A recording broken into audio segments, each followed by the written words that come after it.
the EU for Click Jean Monnet module's third public lecture. This public lecture is organized as part of the EU Foreign Policy and Climate Crisis Jean Monnet module project.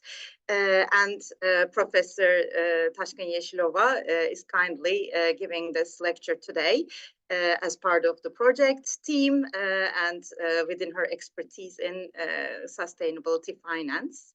I can see that members of faculty around the university are with us today. Thank you all for taking the time to join us. Barış Hocam, Refet Hocam, Elif Hocam, Emre Hocam, it's a pleasure to have you with us today.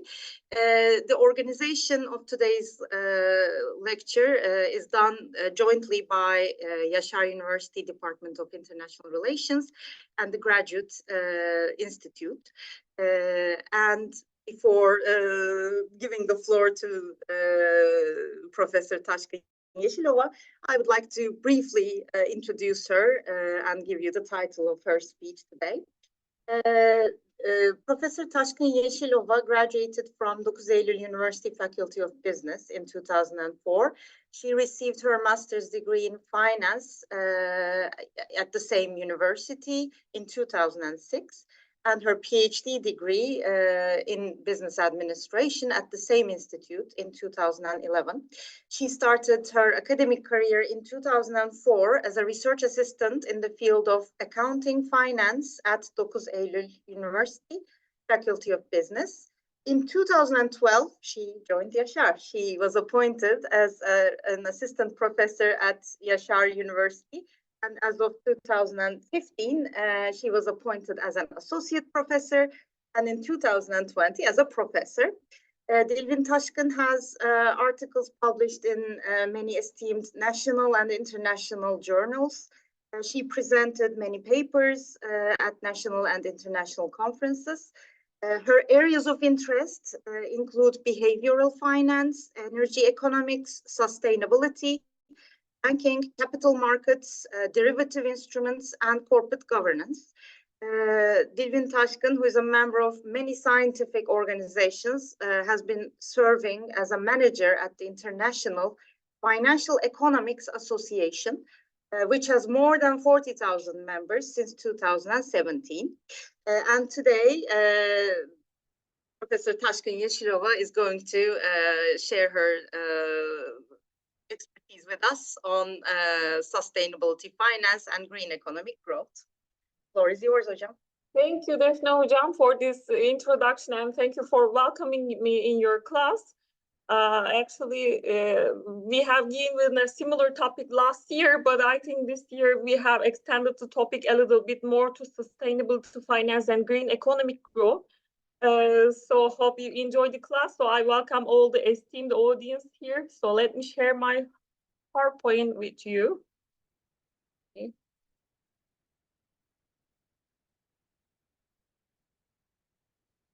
So hope you can see my slide, but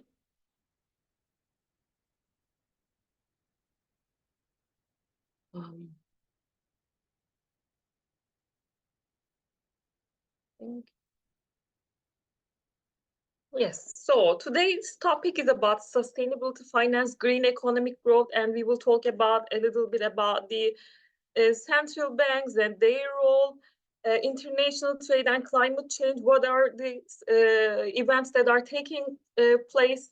We will talk about the significance of environmental regulations and trade. We will talk about various theories that has impact on the environment, and we will talk about emission trading system in general. So what we can say that environmental degradation has been a significant topic for the last 3 decades, which needs a immediate solution. So now emerging countries as well as the developed countries are consuming too much energy, which is mainly built on non-renewable energy like fossil fuels like oil, coal, gas, which have detrimental outcomes to environmental conditions such as greenhouse gas emissions, carbon dioxide emissions, other particulate matters, which has significant outcomes to the lives of people, human health, economic growth. So we can see that recently there are many changes in the climate. You see that in summer times, even in Turkey with this hurricanes, lots of precipitation, so which impacts the agricultural output. And overall, we also witness in China that China, as you know, is one of the highly polluted countries in the world. People are witnessing some health problems regarding the impacting the lungs of the people or impacting the cancer rates, etc. So as a result, we see that the labor productivity decreases, which also impacts the national productivity of the countries eventually. So as a result of the climate changes, we also see that there are various conflicts regarding the energy. We see several energy risks. Other than that, we witness migration all around the world due to deforestation among the world countries, so which is going to shape the new developments in the world. So when we look at the sustainability developments in the starting from 2009 to today, so this is Rockström World Planetary Boundaries figure. But before starting that, let me tell you about the sustainability definition. So in 1987, the United Nations Brundtland Commission was one of the first attempts to define sustainability. They define sustainability as meeting the needs of the today, present, without giving any damage to the ability of future generations to meet their own needs. So the challenges of sustainability increase as humanity endeavors to ensure the livability of our planet for present and future generations. So recently we witnessed that the climate temperatures has increased too much, about 1% above the pre-industrial levels. So if it goes above 2 centigrade degrees, it's threatening to many biodiversities in the world, including the human life. So as a result, the human activities are jeopardizing not only the ecosystems, but also our own ability to inhabit the planet. So as a result, these figures which you see here, these are called planetary boundaries. It offers a framework for us to create a safe operating space for humanity within the ecological capacity of Earth. So when you look at here, you see green, orange to red colors, which shows us the safe areas, high risk areas. So when we look at the figure, we can see that climate change here is one of the important aspects that needs imminent solutions. So from green to orange, and probably over time, you can see that climate change is reaching a red zone, even in 10 years or 14 years of time. So it's imperative to limit the atmospheric carbon dioxide emission levels to very significant issues. As a result, so we can also see that land changes here. So over time, land systems change very significantly in 14 years of time, so which suggests that actually the world's deforestation is increasing at a very imminent speed. So in this case, what we see over time is that we have only 62% of the desired forest levels now, as in 2009, it was about 75% forests were existing. Moreover, what we see is that there's a huge significant event changing on going from orange to red over time, which has alarming trends about biodiversity loss and fresh water usage, both of which have reached the red zone. loss of biodiversity undermines ecosystem resilience, but it also threatens the human food, which is going to impact the security of the human life, resilience of the human life. Among that, freshwater shortages are one of the significant problems. So we see that overall around the world, many people have lower access to fresh water. So it poses several challenges to human well-being, and it also poses challenges to economic stability over the agricultural production. Other than that, so sustainability is only limited to environmental concerns. Beyond environmental concerns, there are several threats to global social order. We see recently that Russia has some invasions over Ukraine. Now we see Israelis making various attempts on Palestine. So there's this huge social concern going on in the world. So human rights, and as I said, there are essential needs such as food, water, healthcare, education, freedom of expression, personal security. So these remain unmet for many individuals worldwide. So despite the proposed norms, a significant portion of the world population continues to live below the acceptable standards, suggesting that there should be still some precautions has to be taken about inequalities, injustices that undermine the efforts for sustainability. So what are the needs for sustainability, or what are the goals that has to be undertaken is about, there are 17 sustainable development goals exist, as you might all know in this lecture. So these goals cover significant issues such as ending hunger, ending poverty, reducing inequalities. Also, there are some planetary issues, as we told about the environment, such as climate action, life below water, life on land. So clearly, these objectives sometimes contradict each other, meaning if I focus on one of the sustainable development goals, it might have a detrimental impact on another goal.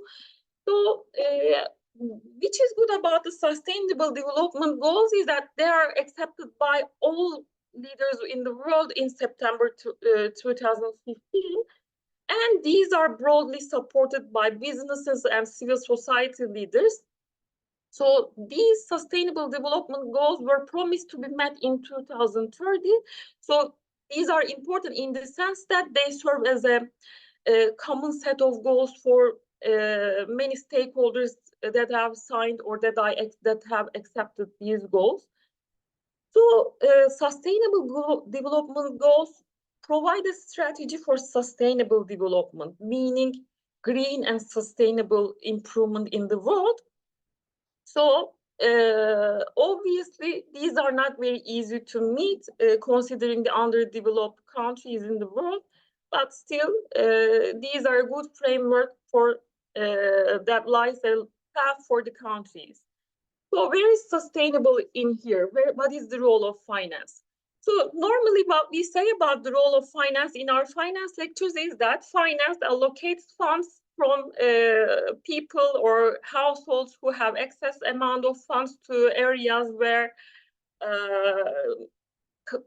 companies or let's say some organizations that need value, that need those funds in value creation or production. So in this case, the important role of finance stands as its role in allocating funding to its most productive use and to stimulate value creation.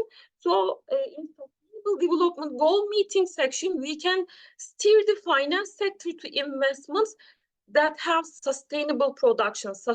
We can finance sustainable companies or sustainable projects that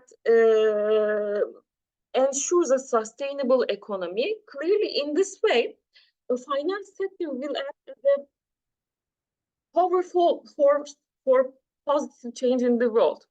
Clearly, finance is based on returns, financial returns. You may assume or you may ask that finance is always thought as looking for the highest financial return in the short term or even in the shortest term. But when we look at the sustainable development goals, it's all about creating value in the long term. So in this case, companies play an important role in achieving these sustainable development goals through long-term value creation. So when we look at the purpose of companies throughout the time, in my student life, when we say what is the aim of a firm, we would just immediately answer it's profit maximization. So my professor said, obviously you can maximize profit by cutting down on research and development expenses, or you can cut down educational expenses on your employees, so you may be profitable this year, but profit maximization is only possible if you have sustainable profits over time. So which created the way for shareholder wealth maximization. This is also called shareholder approach. So shareholder approach is kind of a, let's say, a longer term, but still ignores the environmental or social goals. So in this case, what I have to consider in the shareholder wealth maximization, I should still invest on my employees, since that they will provide sustainable profits over time, which will maximize the value of the firm, which will eventually maximize the value of the shareholders over the common stock of the company. But yet now, recently, stakeholder approach became more popularity, given that a firm cannot be surviving over long term without considering the stakeholders. Who are the stakeholders? Let me ask the audience, maybe Hocam, so that I'm talking all the time, maybe some needs to answer. Who are the stakeholders of the firm? Can I be heard? Or this is what I also feel in the class. Okay, I ask questions, I never get answers. So shareholders. Shareholders is one of the stakeholders. Who else maybe? So actually, suppliers are also other stakeholders which provide raw materials or maybe goods to our company. Other than that, government employees, is also Hocam, in the chat employees, box. exactly, very well said, Hocam. I love the professors of the university. So exactly, employees, without making your employees happy, you cannot fulfill good operations in your business, which will enable you or disable you to be successful. Other than that, government is also a stakeholder. You pay taxes to the government, or you have to comply with the regulations provided by the government. So you have to consider them in your operations. Other than that, which is also missed over the time, is that you have to consider the social and environmental concerns. So in this case, new stakeholder model requires that you have to consider the different interests of all these stakeholders, which will then create value maximization. So I should be complying with I should be benefiting the society that I serve. I also should be careful about the environmental concerns. So I should be investing on projects that are less detrimental to the environment, etc. Well, now, as you can understand, the aim of the companies or the way the businesses are done is changing its shape, let's say. So the old view is that considering social and environmental concerns into account is costly. So what do the firms want? They want to minimize the costs and expenses. So in this case, if I invest on society or environmental concerns, it will cost investors money. So the financial return will be lower. But now it's the new emerging view is that there is no need to sacrifice return when investing in solutions for sustainable development. Why? Now investors are requiring to invest in a feature to preserve the value of their investments. Why? Put it shortly, let's say if your company is detrimental to the environment, right now you will see that it's going to cause reputation effects on your firm, such as campaigns by non-governmental organizations. Or sometimes you might be witnessing that consumers will be avoiding wrong products. So consumers or investors are now calling these companies as sin stocks, günah hisseleri. So sin companies. So as a result, now we will see that the way the businesses are done in a traditional way has to shift in order to survive, in order to be demanded by investors.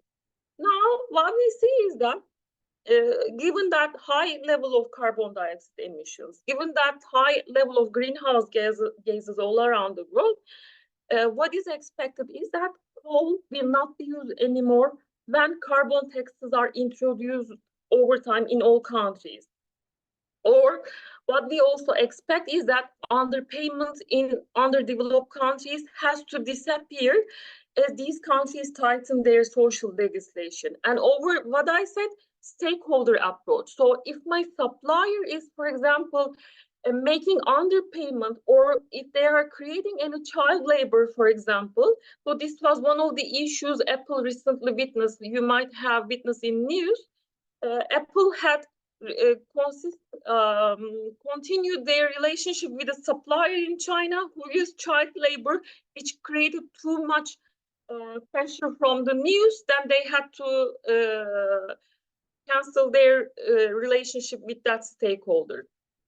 So these examples of the transition from unsustainable to sustainable business practices will be more common in future. So finance is about anticipating those changes, meaning finance or funds or money is afraid of from risk. So from a risk perspective, then financial institutions and investors have to avoid financing companies that have unsustainable business models that are built on, let's say, fossil fuels like coal usage or cheap labor, because these investments are expected to be unprofitable investments in the future. So fossil fuel companies are thought of as becoming stranded assets. Stranded means less valuable assets when the future carbon taxes are improved, or when the technology moves toward a more green technology practices, when more renewable energy is adopted. So in this case, what we expect that investors in that sense consider that these companies with unsustainable business practices are not going to be profitable in the future because of the risk that inherent with these stocks. So these investors will tend to look beyond financial markets, which only convey financial information. We also have to collect data about the business models of the firm through integrated reporting, which I will mention. So investors are seeking news that provide information about the sustainable practices of firms. So any developments of the firms regarding the waste dumping, usage of renewable energy, healthcare options for employees, for example. So in this case, what we expect that the tightening of environmental and social regulations through carbon taxes, through various environmental regulations, will impact the pressures on company reputation. So eventually firms will be, even if they are reluctant, they have to be complying with the environmental and social matters, meaning sustainable development goals. So if I link the sustainable growth to sustainable development goals to sustainable finance, I can see a three-layer cake, for example. In the lower side, you will see the environmental goals related to biosphere, clean water, land usage, etc. In the middle level, we can place the society level goals like ending hunger, poverty, access to education, access to food, etc. And in the top level, you will see goals that are related to economy. So if you cannot fulfill a society without ensuring a biosphere, good biosphere, it's not possible to meet employees or meet people or ensure people with good health, good quality, let's say. So without these two, you cannot ensure an economy without fulfilling all these. So livable planet is a precondition for humankind to thrive. And in the second level, we need a cohesive and inclusive society to organize production and consumption so that we can ensure a good economy or sustainable economy over time. So how can finance support sustainable development? So at the level of the economy, here it's, kind of in Turkish, at the level of the economy, financial return and risk should be optimized, which we call F factor. So this financial focus supports the idea of maximizing profit of organizations, and it will stimulate the economic growth by countries. In the next level, society, the impact of business and financial decisions on the society is optimized as S factor. And finally, at the environmental factor, we have to optimize E, environment factor, by choosing an appropriate combination of financial, social, and environmental factors. So,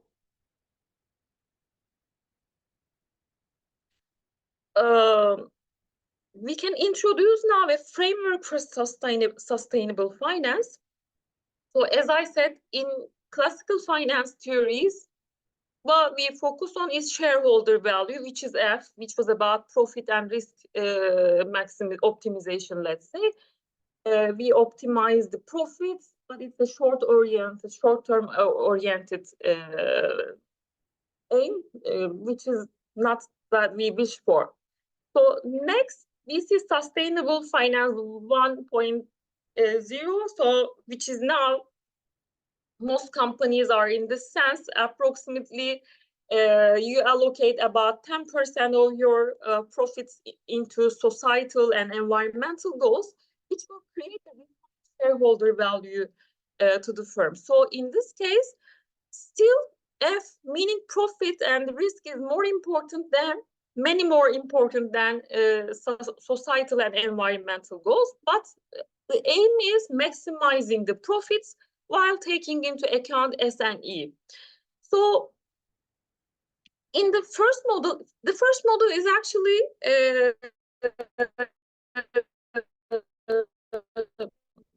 Milton Friedman's business. Okay, what is the limits? The limit is that you comply with the rules and regulations of the society you are working in, and you have to take profits. So in the sustainable finance one, however, we see that companies are undertaking various attempts to consider invest in society and environment. Sustainable finance 2.0 calls for integrated value. Integrated value means I have to consider both societal or level goals, environmental goals, and financial goals all together, which combine an integrated value. As I said, this is a stakeholder approach. So it calls for a triple bottom line. Triple bottom line means that social performance and environmental performance alongside with financial performance is overall success of the firm. This is also a medium-term approach. And sustainable finance 2.0, this is not obvious access, and it's kind of less likely. It's on a public value where we have to optimize S and E, not Q and E, S and E with respect to F in mind, which is a long-term oriented, which focuses on the whole benefits of the public. So obviously, where is finance standing for here? Obviously, I have to focus on firms which are at the more advanced forms of value creation. So more financing should be provided to those firms. We will see about the examples of what's going on in the world. So some portion is still Turkish story about that. So when we look at how GDP is measured or how income of the countries are measured, is that we can consider it in two ways, consumption-based and investment saving-based approaches. So in the consumption base is built on production. Production can be caused through investments allocated into production, which creates growth, which creates employment, which creates income eventually. So in this case, in the classical economic approach, there are three fundamental production factors, which you have seen, most of you have seen in Economics 101. So land and natural resources, capital and labor. So these are the basic inputs of production. In this case, what we ignore is that with neoclassical approach of production, we also adopt technology, entrepreneurship, knowledge or know-how. But what we ignore is that we don't consider the environment and environmental concerns as an input, or we don't consider them as outputs as well. So as a result, green economic growth has to consider all types of depletion, all types of negative externalities in production. So what are the negative externalities on production? When you produce goods or not services, but goods, you deplete natural resources. You might be using wood, or you might be using some, you might be consuming up some land, so which will deplete the natural resources, or you might be using freshwater resources and creating dump with those resources. Also, I have to consider the negative externalities by carbon dioxide emissions or other particulate emissions that are an output of the gross domestic product. So meaning green economic growth measures the growth of the countries by reducing these depletions from the negative externalities, so that actually when you look at China, it's one of the high success stories of the last 2 decades.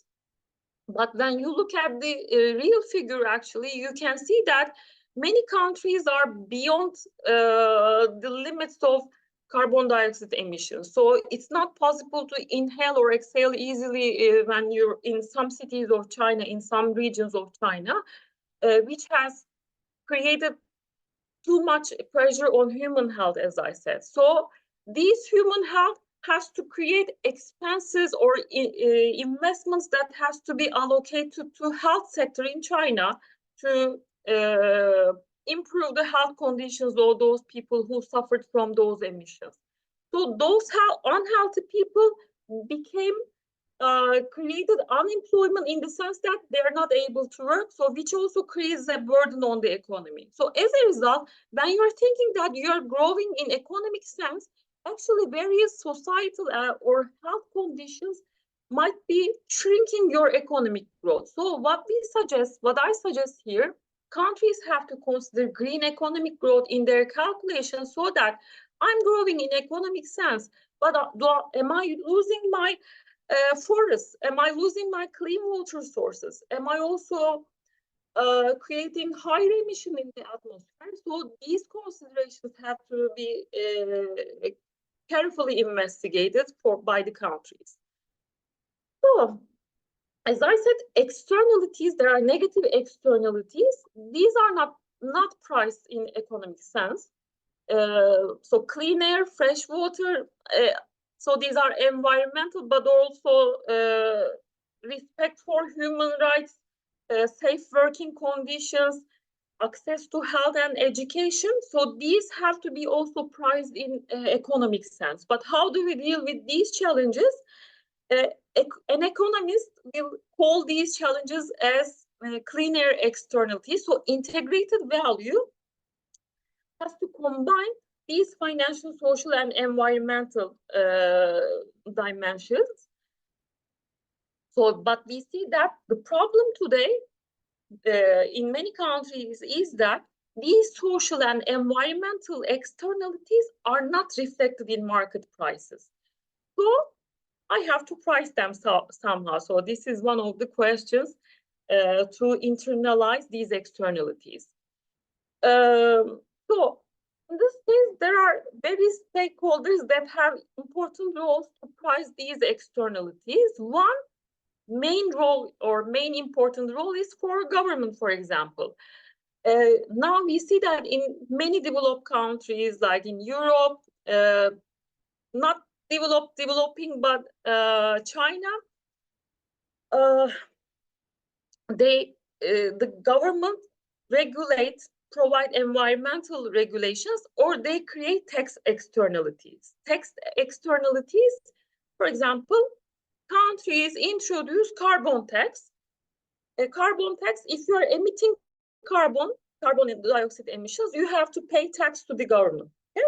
So what is the aim? The aim is that if you are a polluter company, you have to pay more to the government. Okay? So what is the aim? By introducing the carbon tax, the aim is to reduce the carbon dioxide emissions to the atmosphere. What else can be done? The businesses have also a role in integrating or pricing these externalities. Businesses can incorporate the cost of externalities in production.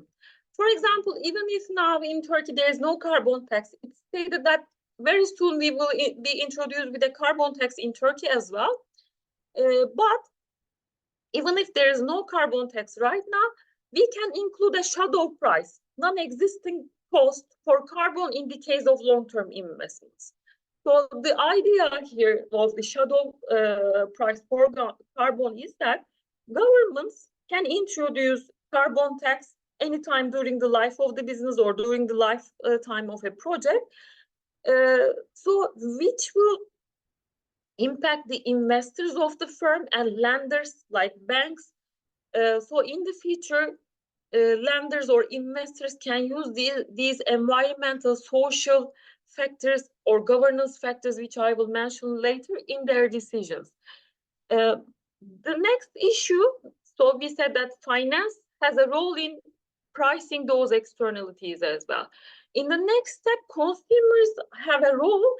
So actually we can vote using our wallet, meaning that I can only buy sustainable products or services. So I don't go to a restaurant that uses child labor, for example, or I don't buy a product who is known to produce environmental damage externally.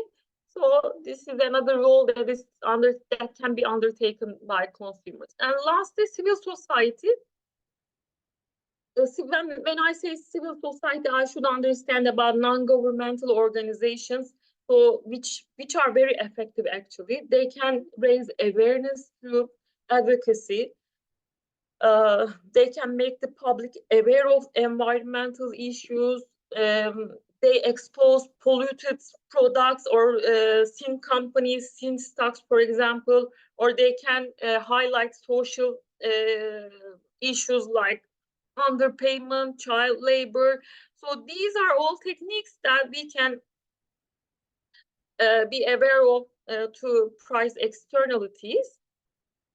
So why should the externalities have to be considered is that the first is, anticipation of regulation or tax expectations.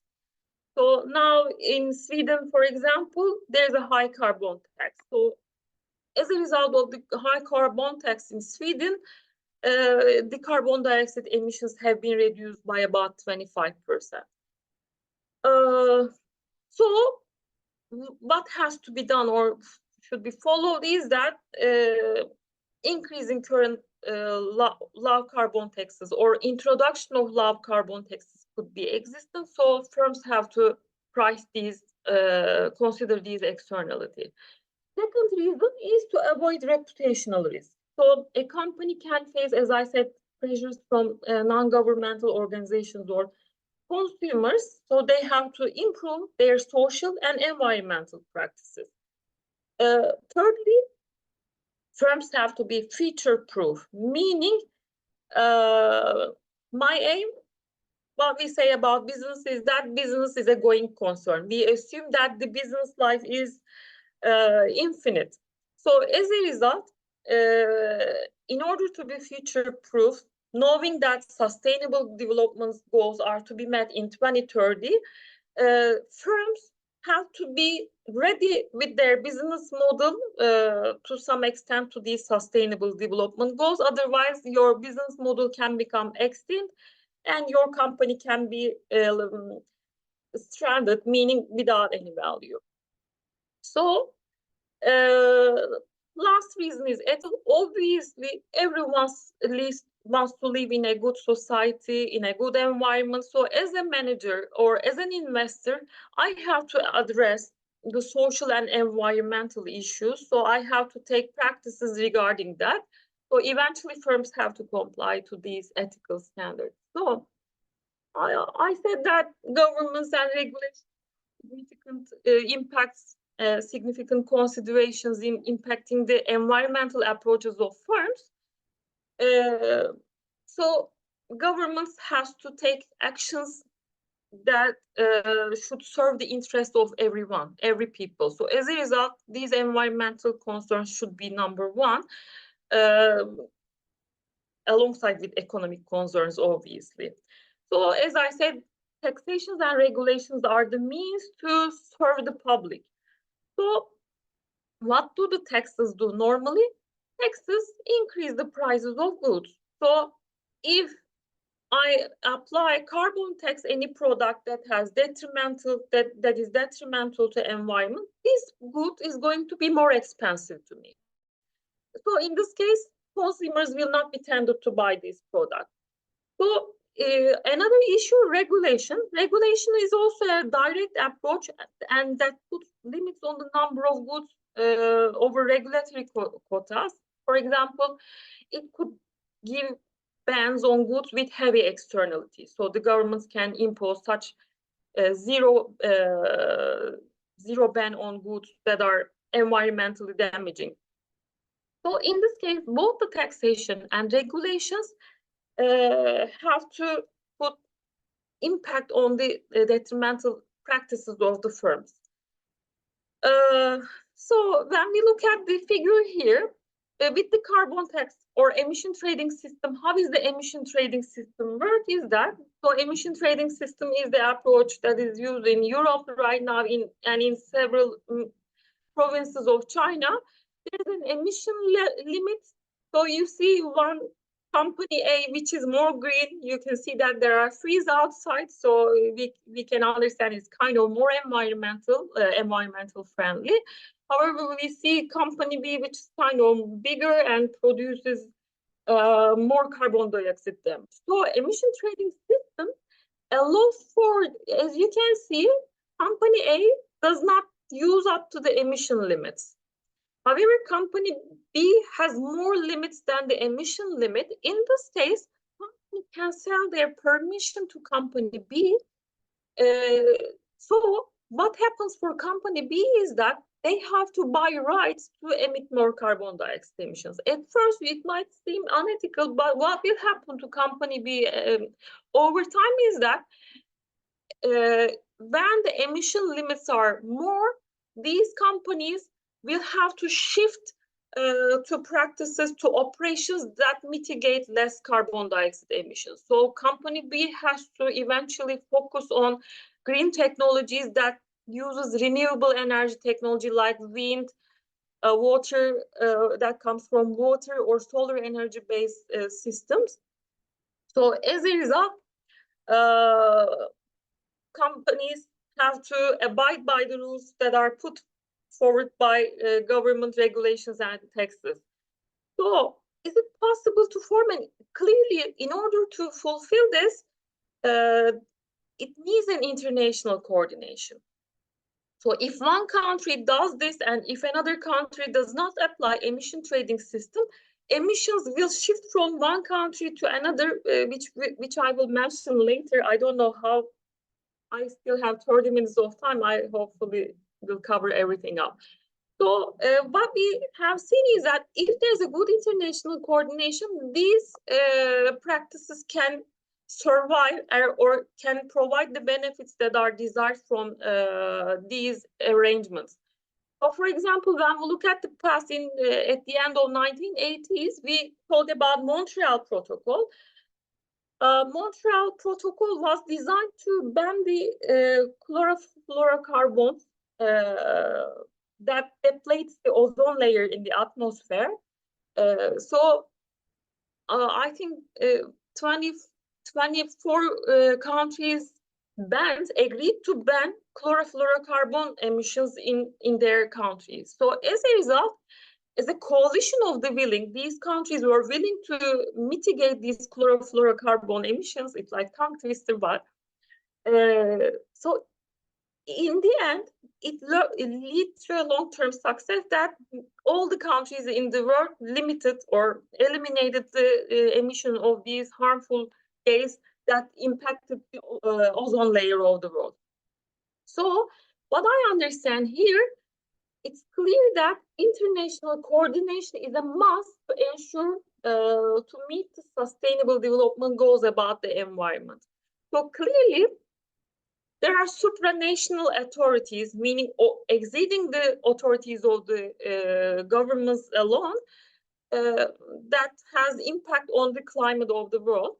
So you might be hearing it in news, climate of parties, COP conferences. So conference of the parties, COP conferences take place in the world, which brings together almost every country in the earth. So it's these climate agreements has several roles, like mitigating carbon dioxide emissions, etc. So you see various significant climate agreements that has taken place. So the climate conference of the parties, COP, is a supreme decision-making authority, which is under the United Nations Convention on Climate Change. So during each COP conference, countries evaluate the progress towards overall environmental goals, social goals as well. So if we are to talk about significant ones, Kyoto Protocol is one of the most significant agreements related to the environmental development. For the first time in history, it's an absolute and legally binding, it puts an absolute and legally binding limit on greenhouse gas emissions for the first time for industrialized countries. So with the Kyoto Protocol, industrialized countries promised and committed themselves to reduce greenhouse gas emissions by 5.2% compared to 1990 levels. So you might assume 5.2% is nothing. Actually, it's a good development to start. So clearly, we see that in Kyoto Protocol, it doesn't impose any restrictions on developing countries like China and India, who are known as most polluters in the world. But still, international emission trading was also introducing Kyoto Protocol, which is also important. So there are several significant attempts. Copenhagen is also important in the sense that it offers $100,000 billion to developing countries to fight with the climate action. Why? Because you know that investments to renewable energy requires huge amounts of funding. So Copenhagen Accord in this sense is also important. Until Paris here, when I come from here, there has been many years of intensive negotiations. So in Paris Agreement, which is COP21, they have again a legally binding treaty on climate change called the Paris Agreement. They mapped out a vision for the first time, a net zero feature. Net zero means net zero carbon dioxide emissions. So for the first time in history, again, all countries committed to submit their plans for climate action. And So the main outcome or the most significant outcome from the Paris Agreement was that reducing emissions, and the outcome or the goal was to limit global warming to well below 2 centigrade degrees, preferably to 1.5 compared to pre-industrial levels. As I said, now the world is about 1 Celsius degrees above the pre-industrial levels, so it's hotter. So the agreement calls for limiting the global warming by about 1.5 Celsius degrees compared to pre-industrial levels. So here another significant climate agreement is COP26, which is Glasgow, which ended up with Glasgow Climate Pact. So it's also very important in the sense that it included a commitment to end inefficient fossil fuel subsidies, meaning coal is going to be banned in the future. Okay, so clearly, despite the fact that I said that these treaties are legally binding, there is no authority to charge any country that you didn't fit these guidelines, you're not in line with the zero carbon dioxide emissions, etc. But still, these agreements are very important steps to ensure a sustainable environmental future. So, what I said is integrated value is important, meaning I have to consider financials, I have to consider environmental approaches, I have to consider societal goals. So people have forgotten that there is no economy without society and no society without the environment. So in the beginning of the 20th century, the population of the world increased, economies had to grow exponentially, so which also was shaped by the triggering of the technological progress, which created a heavy use of fossil fuels, oil, crude oil, and other raw materials. So now what I said, we talked about planetary boundaries in the first slides. We are at risk of crossing the planetary boundaries. So we have consumed that most of the materials or most of the significant inputs in the world. So there's no way back actually. So the planet can become uninhabitable. So we have to change drastically to stay within these boundaries. So the companies also have to be acting in a more inclusive society.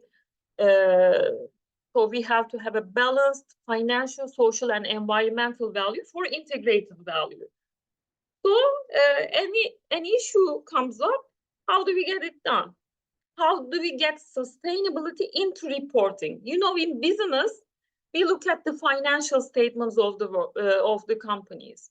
We look at the balance sheet to see what the company has, okay, how it's financed.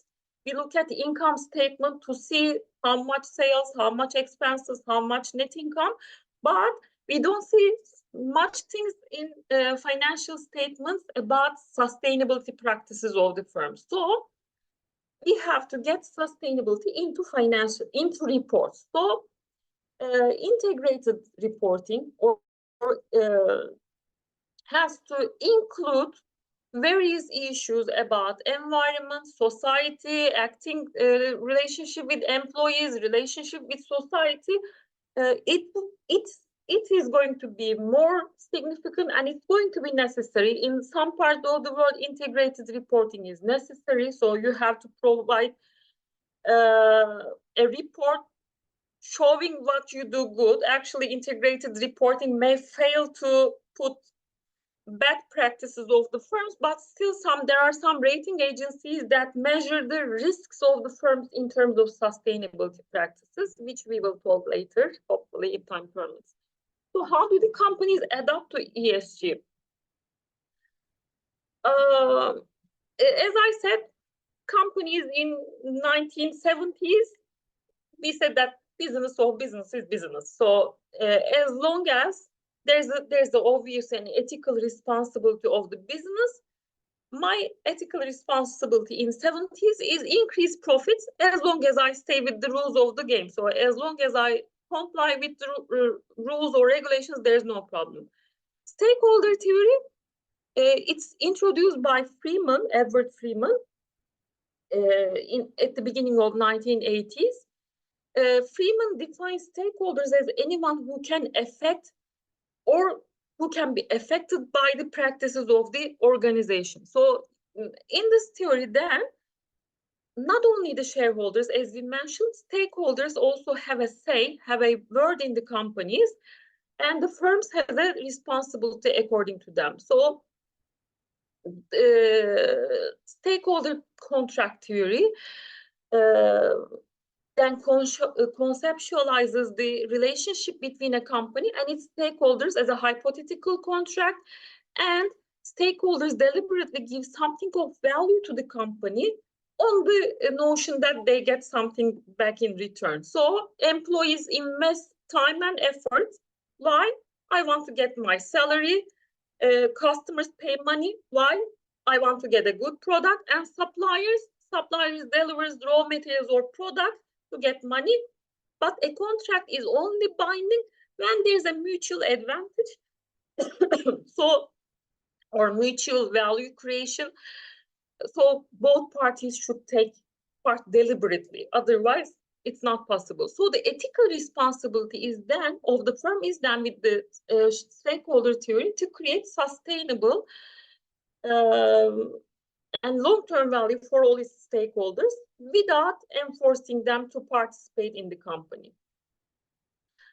So as I said now, a lot of firms now, not now, about 2 decades, they want to have a positive impact and they want to work in a sustainable way. Why? The first attempts was because of public relationship ambitions. Companies wanted to stand as green companies. We are responsible for the environment. We are giving education to low-income groups so that they have now jobs. So they pose these pictures as good practices of their firms. But now what we see happening is that firms take it more and more seriously to actually change their purpose on their mission statements towards sustainability. So when we look at the Standard & Poor's 500, it's a significant index in the world, financial index in the world, equity market index. In 1970s, the firm value of the firms was dependent on assets. 83% of the firm value is dependent on assets. What is assets? Machinery, building, land, equipment, etc. Now what we see, only 16% of the market value of firms is dependent on tangible assets like machinery, equipment, buildings, shares. Okay? The remaining 84% of firm value is depending on intangible assets. Intangible, you cannot touch it. What is that? It's dependent on reputation. It's dependent on customer reputation, investor reputation. It's dependent on the possibility of the firms to create long-term value. So it means that firms have to shift the way they act from 1970s to today. So when we look at the mission statements of companies in 70s and 90s, between those periods, there was strong focus on being the best, being the strongest, making a lot of money, okay? Trying to please the shareholders. So a good example here is one of the mission statements of Honda. The mission statement is, you can find it very hostile, but we will destroy Yamaha. Okay, that was the mission statement of Honda. So you can understand the logic is that we are the best. So when we shift to periods between 1990s and 2000, we see a shift in, or we see a significance in the quality approaches in the world. So what we see is that quality management was the new hype. So obviously companies still wanted to be profitable, best, more strong, etc. But they also wanted to produce high quality products. So now we want to be profitable and we want to be more quality oriented and we want to have the most quality good or product. In 2000 and 2010s, we see a shift to customer value. So customer is first. The customer satisfaction, trying to please the clients became the most significant thing. So client is first. We still want to make money. We still want to produce high quality products, but making money is dependent on customer satisfaction. So customer comes first. But when we shift to 2010 to today, we see that the mission statements of the firms has changed incredibly. So it's still about making money with high quality products, putting clients first, but they also have statements regarding that we want to have a positive impact on society. Okay. For example, when I look at the mission statement of Philips, the goal is to improve the lives of 3 billion people every year by 2021. This is very rigid. We want to improve the lives of 3 billion people every year by 2025. It's a very strong assertion.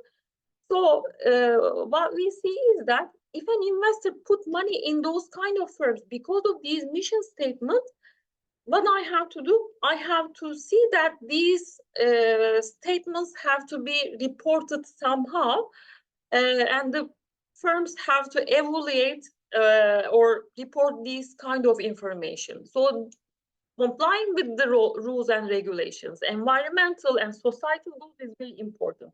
So if you go back a few years ago, we have seen a Volkswagen emission scandal, emission gate, right? So we have seen that Volkswagen cars were not as environmentally friendly as they deemed. Actually, they had a software adapted to the system that whenever I take my car to a lab, my carbon dioxide emission turns out to be lower, but in reality, it's 10 times higher. So it was the emission gate scandal. It was actually the first case where environmental scandals actually become quite financial for these firms. So what happened as a result of this scandal? Volkswagen had to pay a huge bill, and some of the key executives were arrested in the United States. So it had huge financial implications for Volkswagen. As a result, what I assume is that companies have to adapt to ESG one way or another. So what is ESG? I'm telling ESG. ESG investing is environmental, socially governed investments, meaning in many parts of the world, we see ESG indices. ESG indices combines the firms that are environmentally friendly, that produces renewable energy technologies, or that uses renewable energy technologies in their production so that they emit less carbon dioxide emissions to the atmosphere, or firms that are socially responsible, serving to the societal needs, like providing food to less fortunate people. Or we can see some firms that provides investments in their employees so that they are happier and they have a better work-life balance. Now they work harder and they are more loyal to firms, etc. So these kind of firms are put together to form an index so that they are measured according to how well they do in ESG factors. These socially responsible investments are also called ESG investments, are also called green investments. So investors now moving towards from these short-term valuation to long-term valuation. Why? As I said, these negative externalities produced by the firms have might have financial implications at the end. So we have to ask questions to firms, or we have to ask for data about, I put my money in these companies' common stock. They are actually creating good value, or they are actually creating positive impacts on society or environment. So these are the questions that now investors are asking. So what are the sustainable investment practices? We can talk about, as I said, ESG stocks, which are common stocks, where you buy the common stock shares of the firms and become an owner, partially owner of the firm. We can also, ESG stocks and green stocks, actually the name is used interchangeably. We can also talk about green bonds, where you provide loans to firms and you receive interest plus your principal invested. So what we see is that stock markets or capital markets, meaning long-term fund providing markets to the firms, the main aim is that they channel capital. But what do the capital markets do? Channel capital to the most productive companies. And stock markets have contributed much to the economic growth of the firms. So economic growth of the countries, not firms, sorry.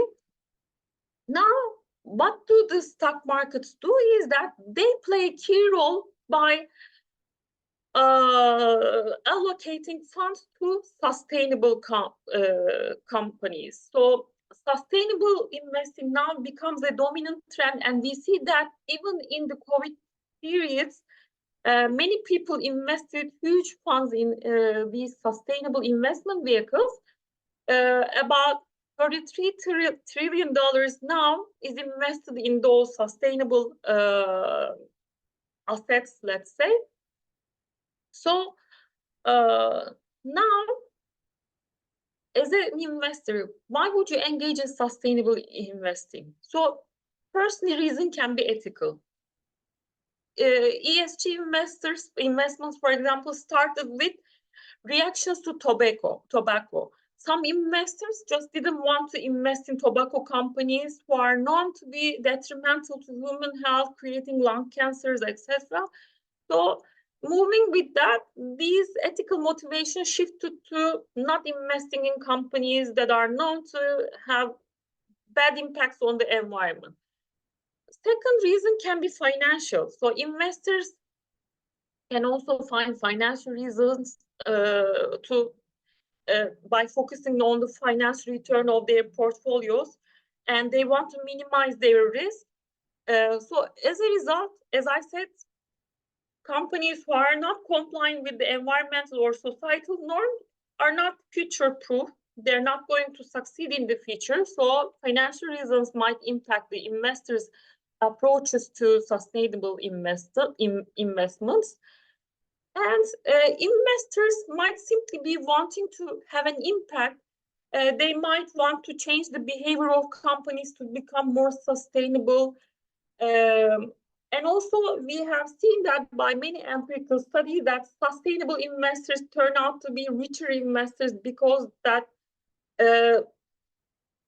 if a company is good to employees, if it's acting good governance, so ESG is one side is governance, one pillar is governance.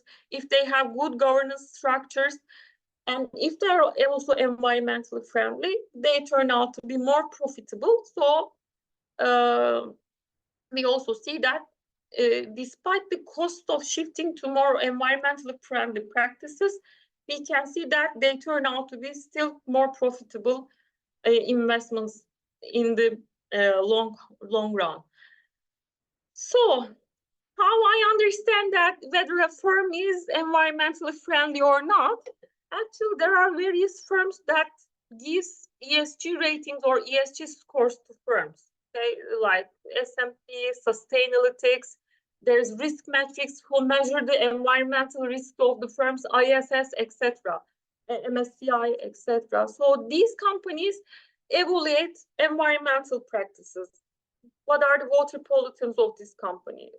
Do they use up fresh water sources? Are they detrimental to forests in the world? Or do they contribute any good approaches do they have, need for risk creations, etc. They look at societal norms. Do they provide any benefits to their employees? Do they give education to people? Do they enable people to access food, etc.? Or governance scores. Is there a board diversity? Meaning, is there many other people reflected in the board? Okay, are the investor rights are protected? Such that evaluating hundreds of metrics, ESG scores are built up. So when I look at a company, when I want to invest in a company, I can simply look at the rating provided by any rating agency and see if one firm is better than another one. Still, despite the measures or despite the actions that tries to give scores to firms, can we trust them? Actually, this is still question today. Why? For example, in a study that is performed by me and Görkem Hoca in Business Administration Department, we saw that if a company has a good governance structure, it turns out to be more profitable. In environmental terms, we didn't see any reflection in the net income. So in the sense that if one company is good at environment and not in society way, it can still have a good rating.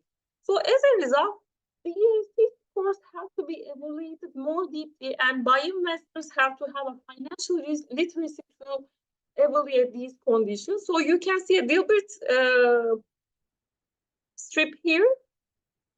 Our ESG score will drop if you open up a new factory that adds carbon dioxide emissions to the atmosphere. But we can balance that out by adding more diversity to our board. Meaning, if you add more female, let's say, foreign board members, or let's say, for example, a colored worker versus a white worker, etc., you will increase the diversity of the board. So how much carbon dioxide emission do you plan to add? One binary board members were. So he will plan to add, let's say, a colored board member, and then now he feels that he can emit more carbon dioxide emissions, since assuming that the ESG score do not change. So as a result, there is still too much way to go, but I think we are still all around the world, we are at a good track to ensure sustainable finance and sustainable economic development. I have many more slides to go. I think it's going to last for 1 or 2 hours more, so I don't want to take more time. So I'm going to end my presentation here to meet my limits, which is 1.5 hours. So thank you for your attention, and thank you for being here and giving me the stage. So if you have any questions, I will be very welcoming you. Thank you, Hocam. Yes, I have, of course, a few questions, but I would love to first give the floor to the participants. If you have any questions, please feel free to write it in the chat box. So that very I can difficult raise questions. it. Or you can simply just use your microphone and I think, right, you can ask your questions yourself. Emre Hocam.